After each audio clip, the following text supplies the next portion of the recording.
Sir, my name is Waqas Abbasi, and as you rightly pointed out, I qualified my combined comparative examinations 2018, and I was allocated as a PMS officer. I'm currently serving as a section officer in local government department in.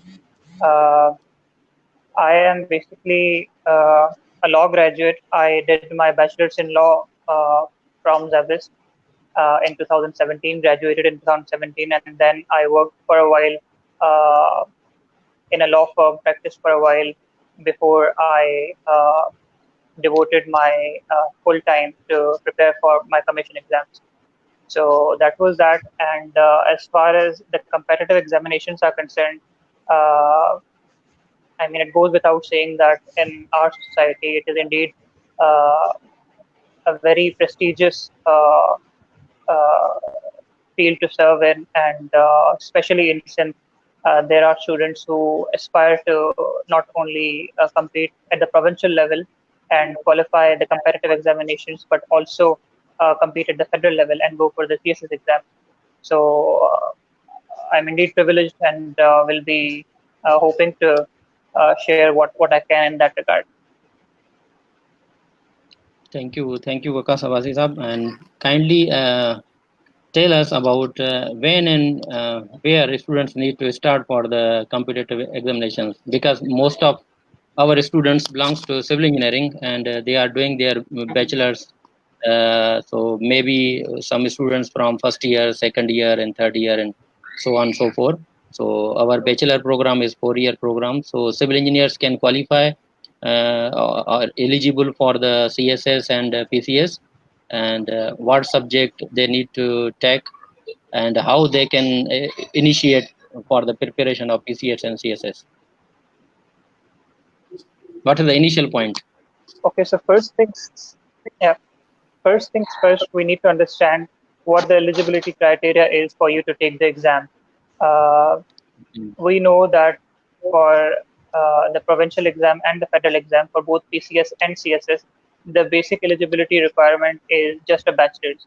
So as long as you have a bachelor's in any discipline, you are good to go and you can appear for that examination. So you can have a BCom, you can have a BA, you can have an LLB. As long as you have a bachelor's, you can sit and take that exam. So once you have your bachelor's, then it's just a matter of time before you feel good, before you uh, uh, feel that you are prepared enough to take the exam. So a lot of the students, a lot of my friends actually started preparing way before they graduated. So in the second or third year of their bachelor's, they started going through the compulsory subjects. So first, let us go through what the syllabus is and what the subjects are, because there are a lot of students who don't even know what they're going to study and what the subjects are going to be. So it's very important that we go through what the compulsory subjects are and what the optional subjects can be. So firstly, for PCS, for the provincial exam, the combined comparative examinations, the syllabus was recently changed for the exam that is going to be conducted this year, 2020. And after the revised syllabus, there are only 6 compulsory subjects. So there is English essay, there is English composition, there is English general paper, there is Urdu or Sindhi general paper, then there is general science and abilities, and then there is Pakistan affairs and current affairs. So these are the 6 compulsory papers which have to be taken up by all the aspirants. So, and they're scored out of 100 each. So 600 for compulsory papers, and then there are optional subjects worth 400 marks. So you can either opt for subjects that are marked out of 100 each, or some subjects are marked out of 150, but they total up to 400. So out of 1,000 marks, aspirants are marked, and that's the breakdown of the subject. So once you know the subjects, once you know uh, the compulsory subjects, it's very important that you start with the compulsory subjects because they are compulsory for all. They are the same subjects for all. So even before you graduate, it would be a good idea to just go through what the English syllabus looks like. what the compulsory subjects look like. So it would indeed be a good idea to just go through the English paper, because the English paper, especially the English essay paper, tends to be a very tricky paper when it comes to comparative examinations, and we have seen candidates failing such exams, especially in CSS.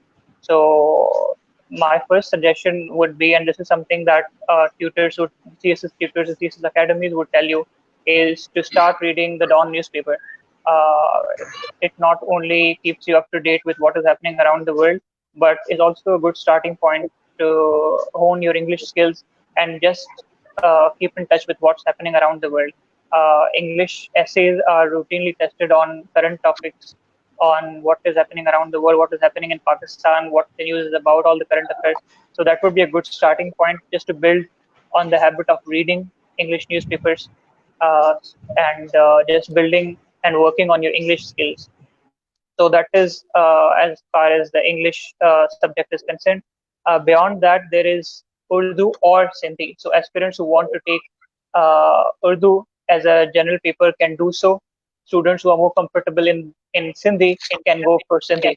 So I, for example, was not as comfortable in the Sindhi language because I didn't really study it that much at my primary schooling. So I went for Urdu, and I had to work really hard just to do well in Urdu. And it was not my first language. My mother tongue is Sindhi, but I had to work extra hard just to keep up and score well in Urdu. So it is very important that you start working on your languages beyond English. So you can either go for Urdu if you're comfortable in that. If you're good with Sindhi and it's your first language, nothing better than that. You can actually score higher in Sindhi. So that's about it in the language. As far as the languages are concerned, beyond that, I would really recommend that you also go through the syllabus of each compulsory subject just to know that what uh, constitutes the syllabus, and you can start off by just going to the SPSC website, the Sindh Public Service Commission website, and there you can find each subject, and against each subject you would find the relevant syllabus of that subject. So it would be really beneficial just to have a look at the outline and then start off in just baby steps and just go systematically with the syllabus. So that would really help. Okay, thank you, Waqas, for guidance. And can you please tell us what is the eligibility criteria? Like you told us that bachelor. So bachelor first class or second class, both are eligible or not? And what is the age criteria, age requirement? So the age criteria and the relevant criteria is very simple, and more or less it is same for CSS as well as PCS. So as long as you have even a second class degree, a bachelor's, that would work and you would be eligible. As far as the age criteria is concerned, the age criteria for CSS, the federal exam, is 30 years. So as long as you fall in that age bracket from 21 to 30 years, so the minimum criteria for age is 21 years, and the maximum you can uh, give the attempt until is 30 years of age. That's at the federal level. For PCS, it's the same, except that the upper age limit is 35 years for PCS. And then there are certain age relaxation rules as well. So if you're a government servant, you can have a bit more leverage than that, and you can have that age relaxation. So otherwise, the criteria is more or less same. तो government अगर कोई government में employee है, let suppose कोई government में भी different categories हैं, bodies हैं, कोई कॉरपोरेशंस हैं, तो वो जो प्योर गवर्नमेंट है जैसे गवर्नमेंट ऑफ सिंध है तो उसका एम्प्लॉई होगा तो उसको रिलैक्सेशन होगी, या जैसे कोई यूनिवर्सिटीज़ के एम्प्लॉइज़ हैं जैसे हमारी यूनिवर्सिटीज़ हैं, तो यूनिवर्सिटीज़ क्योंकि ऑटोनोमस होती हैं, although universities are under the government of Sindh, public sector universities हैं, तो उनके लिए भी एज रिलैक्सेशन होती है या? जी, वैसे तो यूनिवर्सिटी देखें वो ऑटोनोमस बॉडीज कहलाते हैं, और they do not directly fall under the ambit of the government of Sindh और the federal government for that matter. लेकिन क्योंकि वो बिलाखिर आते गवर्नमेंट के अंदर ही हैं और एजुकेशन की मिनिस्ट्री के अंडर ही वो फॉल करती हैं, तो उनको भी वो अलाउंस दी जाती है, प्रोवाइडेड कि वो रेलेवेंट जो आपकी सर्विस है वो मीट होनी चाहिए। तो आमतौर पे 4 ईयर्स या 5 ईयर्स का मेरा ख्याल है वो पीरियड कहलाता है। अगर वो आप उसमें फॉल करते हैं और आपकी सर्विस कंटिन्यूस सर्विस है, तो आप भी वो अलाउंस जो है वो क्लेम कर सकते हैं। Okay. So I would like to transfer my call towards you. If you have any questions, so you can ask from Mr. Waqas. Yes, sir. Right now we are in the bachelor's, so I have first question that where from we should start. Right now we have lot of courses from engineering, so we cannot give full time to preparation of PCS or CSS. So what time we should give and from which books and what courses we should start right now? Okay, so that's actually a very relevant question. What I would suggest in this case is, I understand that you would be very busy with your universities, and there's only so much time that you can devote to starting preparation for competitive examination. I realize that, but you can still be using your time very productively and just take small baby steps towards preparing. And what you can do is, like I said, start with just reading Dawn newspaper daily. That should be your number one goal, and that should be a habit that you should start cultivating right about now. And if you start early, I mean, reading Dawn religiously or reading a good English newspaper daily religiously would save you a lot of trouble later on, because this is a habit that would not only allow you a solid foundation in the English papers, both composition and essay, but also be immensely helpful in other subjects as well. So your current affairs paper, your Pakistan affairs paper, even your Islamiyat paper, that would be a big help, and you would have a head start as far as your preparation is concerned. So there are a lot of English newspapers. There's Tribune, there are others. There's The Nation, there's the News, but it's strongly recommended that you go for a good newspaper like Dawn. I mean, it's recommended by everyone, and there's a reason Dawn is recommended. It's highly credible, at least in relation and comparison to other newspapers. The writing style is very formal and up to the standard, the very standard that uh, we are told to follow in the comparative examinations, both at the federal and provincial level. So just reading Dawn, reading the editorials, the articles, the front page, the international news page, that would be immensely helpful. So I think one can devote an hour and a half maybe just going through that newspaper and just building that habit. It is not so much about covering different chapters or different topics or different subjects. It's more about just building that habit uh, from now on. So it would help you later on as well. So that is something that I would strongly recommend. Yes, if you have time, you can go through the syllabus of each subject and work towards that in a more structured manner. But for now, given that you have very limited time at your hands and you have other academic commitments as well, I would strongly recommend to just start with the newspaper. Okay, thank you. I have another question that, as you mentioned earlier, that most of the students fail in essay paper. So, what are your advices for the preparation of essay? Like there are issue-based essays and literature-centric essays. So, issue-based are easy for us. We hear from our fellow mates about the issues and we give our own opinions. But right in the bachelor's, as we are busy, so we have not much time to study about the literature-centric. So, what do you recommend for us to do preparation for literature centric, and how do we go for that? Okay, sure. Okay, as far as essays are concerned, there is so much that can be said, and there is a lot of misinformation as well. So it is very important that we restrict ourselves to very credible information that has been shared by a lot of our seniors and by a lot of credible tutors as well. So you rightly pointed out there are some essays that are issue based, and there are certain essays that tend to be more philosophical in nature, that tend to be more literature based, as you rightly pointed out. So it's very important to firstly recognize your strengths. There are people who are very good with current affairs.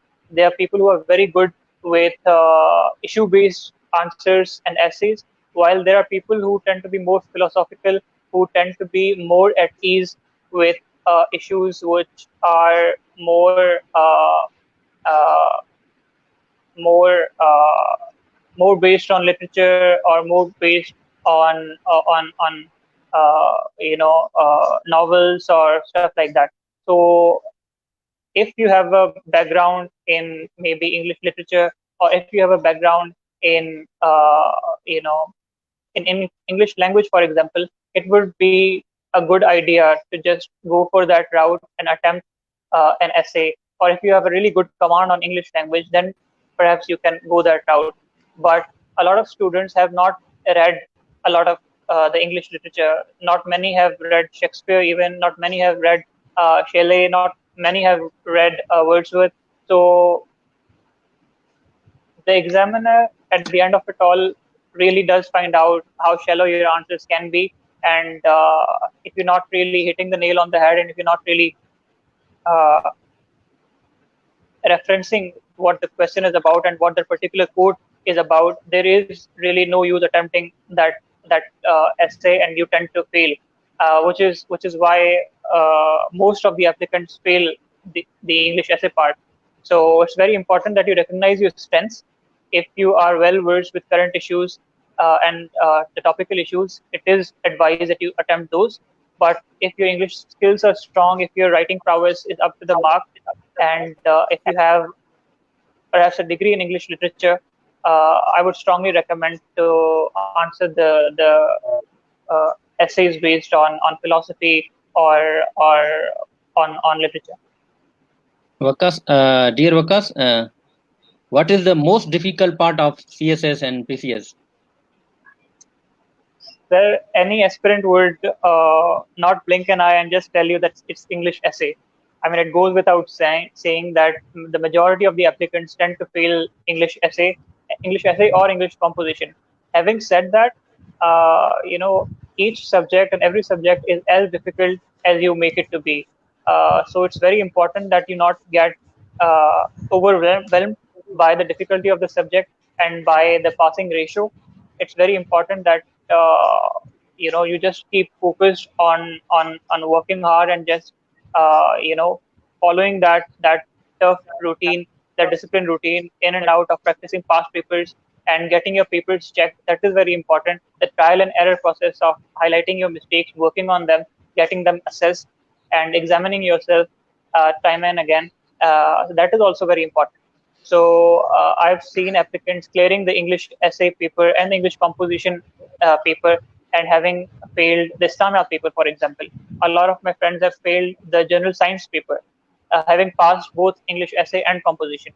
So it can be a tricky battle. The competitive examinations are prestigious for a reason. They don't come easy, and so it's very important that we stick to that tough routine, the disciplined routine of just writing answers every day, especially in English essay, and getting them checked. So majority of the aspirants have failed English essay, English composition, either of them or both of them. So it's very important that we take both of these subjects extremely seriously and just keep working at it. And Waqas, students are asking some questions. So questions are visible to your screen or not? Yes, I can see one or two. Yes. Yes. So one student, So Junaid Ahmed, is asking the yeah. effect of bachelor's degree education on CSS preparation, or it has nothing to do with the preparation. Okay. So the content of your bachelor's, so it could be a bachelor's in law, a bachelor in medicine, that has nothing to do with the preparation of CSS per se. So even if you have a bachelor's degree in math or physics, for example, that does not really have an effect. As far as the eligibility is concerned, you are eligible anyway. But having said that, if you have a degree in social sciences, if you have a degree in humanities, for example, if you have done your bachelor's in sociology, in international relations, or any other subject for that matter, regarding humanities, you tend to have an edge because most of the subjects in your compulsory and potentially in your optional subjects, they tend to be more based they tend to be based on social sciences. So you will have your international relations paper, Pakistan affairs, current affairs. They tend to be more focused on social sciences and humanities. So it would be a good idea to have a degree in bachelor's, but there's nothing stopping you from having a bachelor's in physics, maths, or any other core sciences. That would not stop you from appearing in the exam.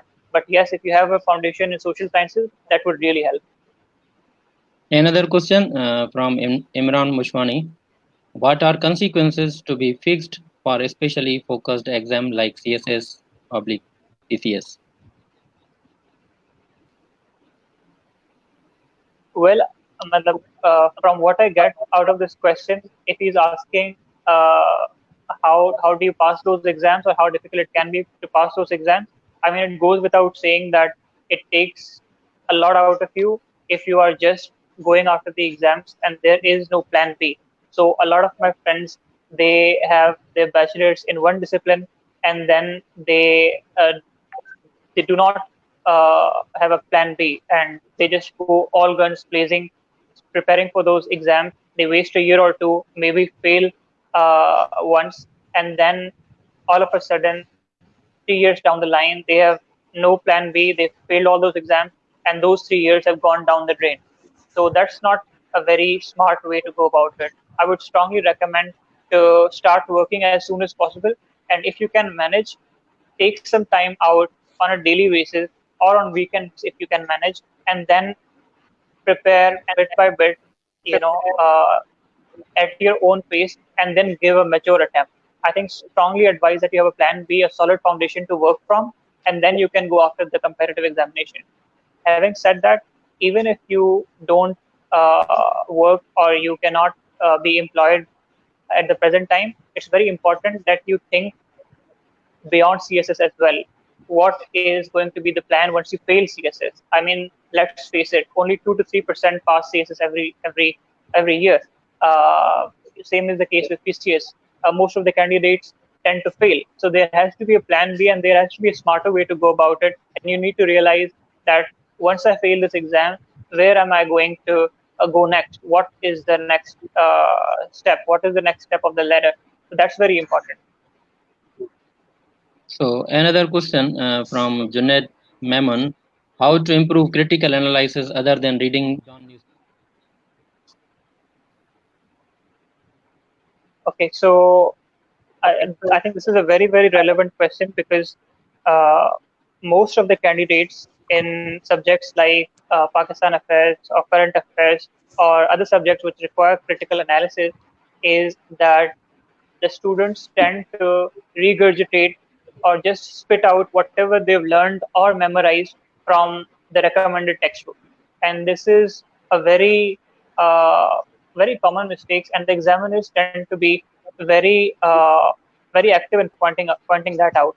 So it's important that you read the question and understand what it demands, and then go about it in a very structured manner, give an argument, and deconstruct that argument. What exactly is the argument? What is the counter argument to that?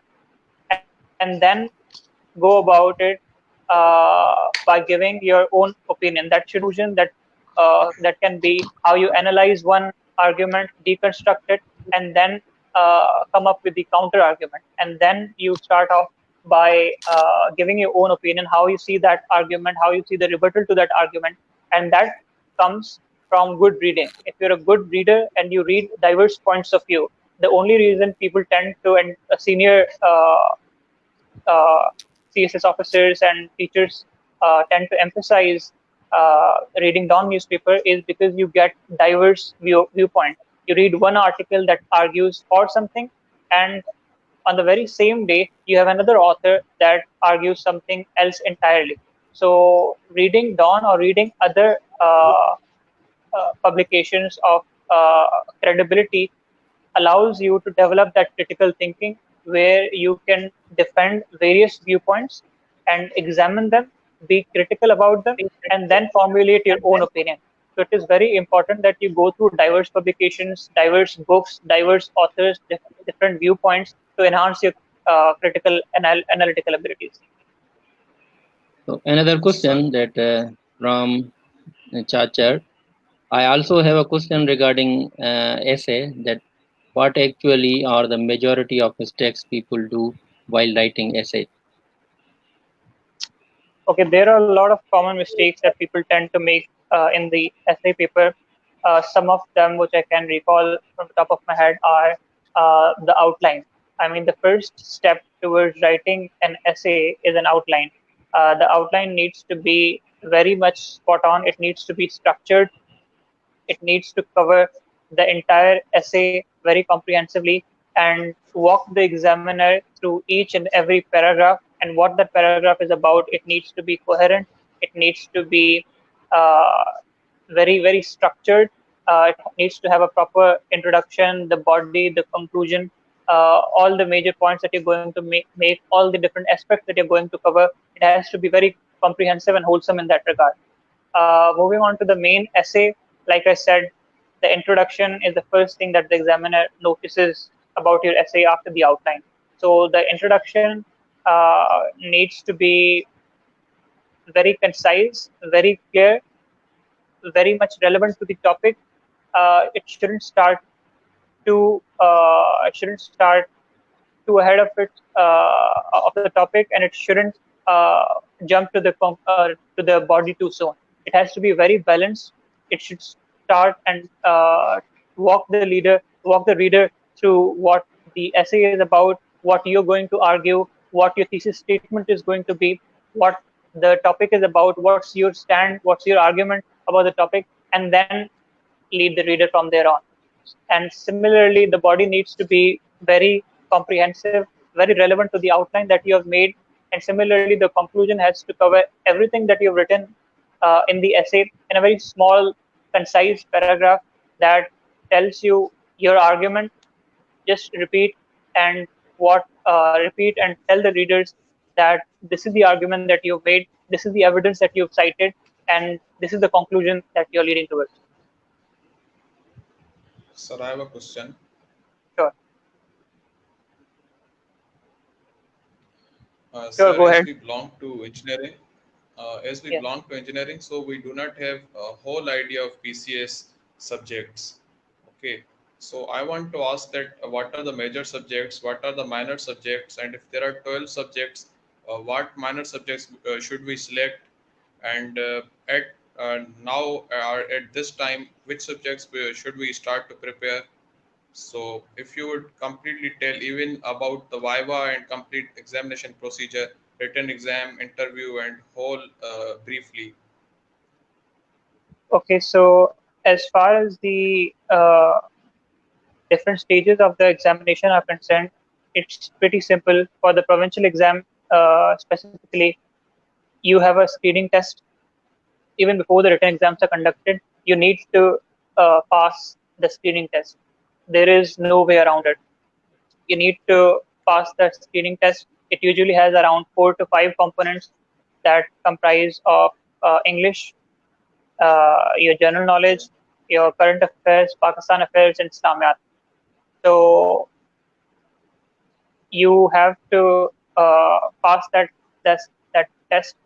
You marked out of 100, and you have to score 50% to pass that exam. Once you pass the screening test, you can move on to the written stage of the exam, where you're tested out of 1,000 marks, 600 marks for uh, your the mandatory subjects, the compulsory subjects, and 400 marks are for the optional subject. So again, like I said, there's English essay, there's English composition, there is general science and abilities, there is Islamiyat. Those 6 subjects comprise of 600 marks, and the rest of the 400 marks are for your optional subject. Coming to the first question regarding engineering students and what subjects they can go for in their optional ones, look, there are around 40 to 50 subjects that you can potentially opt for. But the way you should go about selecting your subject is recognizing your own strengths and weaknesses. For example, if you're an engineering student, I'm assuming you would be really good at maths, you would probably be good at physics or chemistry. So you can have an advantage by opting for, a subject like maths or physics or engineering and be potentially good at it. You can end up scoring close to full marks. You can end up scoring 95, 96. I mean, those subjects tend to offer you that kind of an advantage. With social sciences, for example, with subjects like philosophy, history, international relations, European history, uh, the marking criteria tends to be a little different. Since it's not a core science subject, they tend to mark you a bit more strictly. But if I have a degree in social sciences, in international relations, in uh, philosophy or history, I would be more at ease and be more comfortable with opting those subjects. So if you are a graduate, if you're an engineering graduate, I would strongly recommend you to look and go through the syllabus of physics, chemistry, or any other discipline that you're interested in, that you have a bachelor's in, and then identify those areas that you've already studied in your bachelor's. So that would be a good starting point for you to just feel more confident that you've already studied all these topics and you just need to brush up on your knowledge and appear for that exam. So that would be a good idea to do that. So I would strongly recommend the engineering graduates to go through the syllabus and identify your strong areas. If you're good with physics, go for physics. If you're good with chemistry, if you're good with any other discipline that you've already studied, there's nothing like it. I would strongly recommend you to start perusing the syllabus and just go through that, the content of the syllabus, start practicing past papers, get your assignments, get your assessment checked, and build it from there. Sorry to interrupt. I have one question in the continuity. As you Sure. mentioned that the first part is clearing screening. So do Yes. you recommend us any book for the screening like this? That would be probably MCQs in the screening, if I'm not wrong. Yeah, those are, yeah, that's right. So So do you uh, recommend us any books for that? yeah, as far as the books are concerned, look, uh, there are different books available by different publications in the market. More or less, they're all the same. More or less, they have questions uh, from the past papers, from different compiled previous examinations. So it does not really matter which books you reference from or study from. There, there are books by Ilmi, there are books by Karwan, there are different publications, essentially have the same material. So those are easily available in the market. You can buy them from Urdu Bazaar if you're in Karachi. In Hyderabad, they're easily available at every other bookstore. So that's not an issue. And they're really cheap. They're not that expensive either. So students can start from them as a starting point. They have different MCQ questions from the past papers, in each discipline for general knowledge, for Pakistan affairs, for Islamiyat. That's a good starting point. Having said that, there are a lot of things that you cannot completely study from those books. That even for MCQs, it's very important that you keep up to date with current affairs, you keep up to date with what's happening around the world. And the only way to do that is read extensively. Go through the Dawn newspaper, go through any other online uh, source that is credible. It's very important because most of the MCQs tend to be tested from the current affairs. So yes, you should rely on books. You should cover them thoroughly, comprehensively, but you cannot solely rely on them. So it's very important that you go through a diverse range of material in order to prepare for the screening test. Thank you.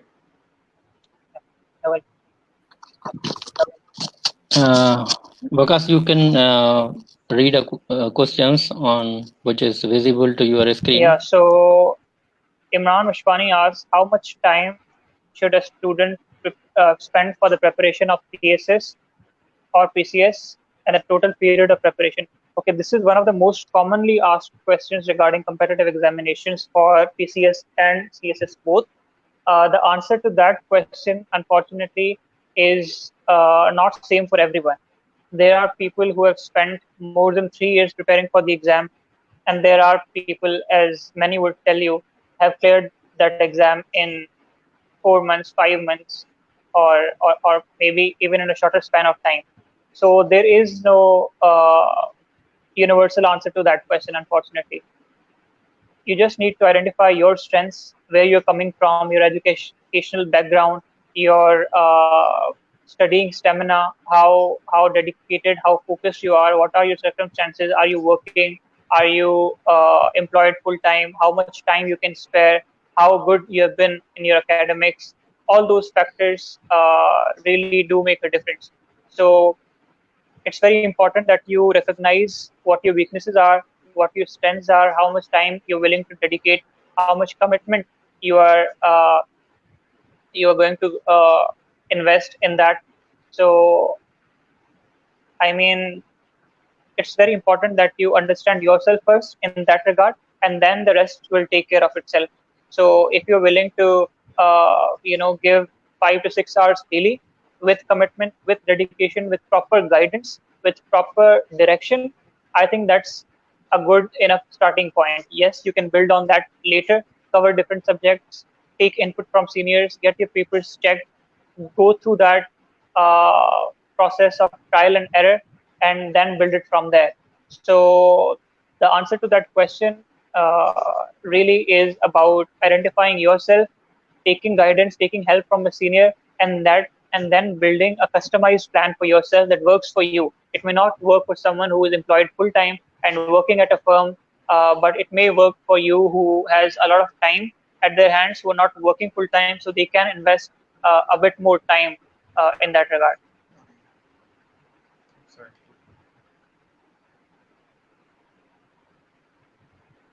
So Hasnain Pirzada has a question. He says, "What are the references we should go through for quality content in English essay?" That this is again a very relevant question. As far as references are concerned in the English essay paper, or for any other paper for that matter, it's very important that your references should be credible. They should not be uh, off the cuff remarks that you make up in the examination hall. They have to be credible. They have to be very accurately resourced. So once you quote a reference, it is very important that you give a proper reference. Who is it said by? Where was it published? And when was it published, or any other relevant detail that lends credence and credibility to that reference. So even if it's from a historian, if it's from a writer, an author, or anyone for that matter, it is very important that you properly reference and resource that citation, so that it comes off as very credible to the examiner and also lends credence to the argument that you're making.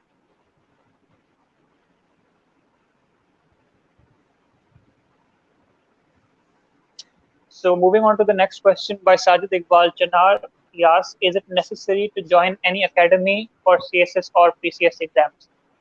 This is probably one of the most commonly asked questions. Look, you do not need to join any academy or any tuition center for CSS or PCS preparation. To an extent, yes, it does help.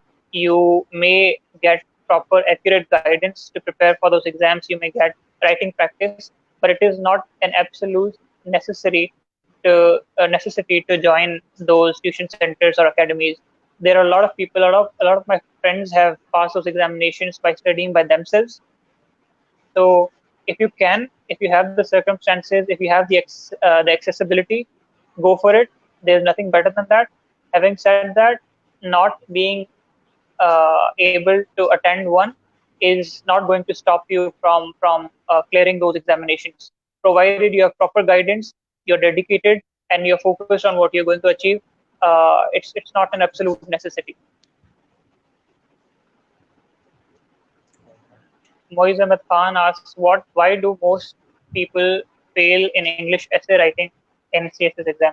Again, like I said previously, there are a lot of things that factor in your CSS English essay paper: your outline, your introduction, your body, your conclusion, your writing style, your expression, your grammar are few things that really factor in how you perform English in the English essay.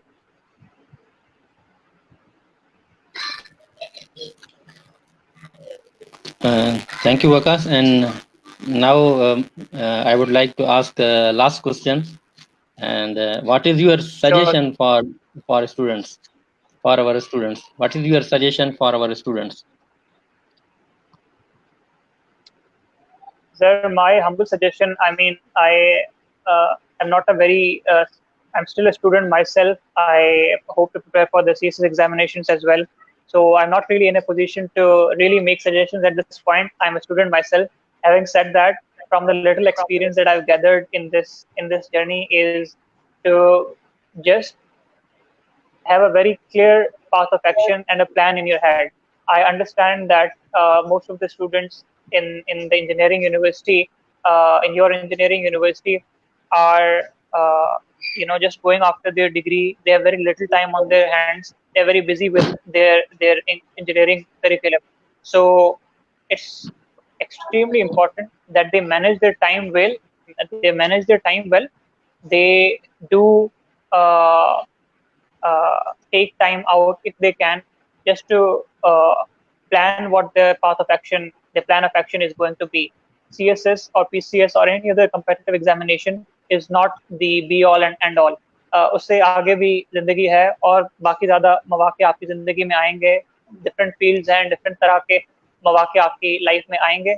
आप बाहर जा सकते हैं अगर आप scholarships avail करना चाहें, आप बाहर पढ़ना चाहें, आप कोई और जॉब करना चाहें, अपनी फील्ड ऑल टुगेदर चेंज करना चाहें. The life doesn't end there. These competitive examinations are extremely prestigious, extremely they offer you good social mobility. But if you fail any of these exams for whatever reason, life doesn't end there. There is a world beyond that. There are a lot of opportunities lying beyond that.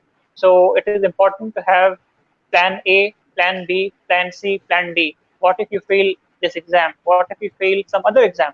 That is not the end of it. You move forward, you look inward and invest in yourself, introspect, and then make it better, improve, and move on. So that is the only suggestion that I would offer your students. Thank you, Waqas, and we really appreciate your time. And you entertained a lot of questions, and it was very nice session with you. And inshallah, we expect that you will give us time again for Sir, CSS, PCS, thank you, because thank you. nowadays our students are very crazy. They don't want to be engineer. they they want to be DMG group. I understand. Thank you so much, sir. Thank you so much, Sadad Mangi Saab, Zaid Shah Saab. You are It was indeed a you are pleasure and a privilege. Yes, you Thank you, are a sir. role model for our students, and you are Very nice young of and you. dynamic. We really appreciate your efforts, and तव्हांखे ॾिसी करे खोड़ सारा student जेकर motivate थींदा बिल्कुल sir, बड़ी मेहरबानी. यंग एज में मतलब इन्हनि डेजिनेशंस ते पहुचण ऐं जेके CSS या PCS तव्हां परसेंटेज ॿुधाई 3% स्टूडेंट्स जेके आहिनि पास थियनि पिया. इट इज़ वेरी ईअं सम्झो सोसाइटी जी क्रीम आहियो तव्हां.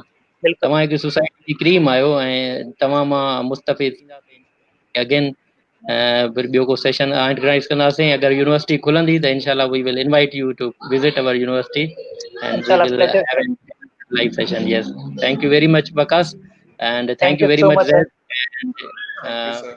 take a lot of care during this COVID-19, and hope we will have another session soon. Thank you so much, sir. Bड़ी मेहरबानी.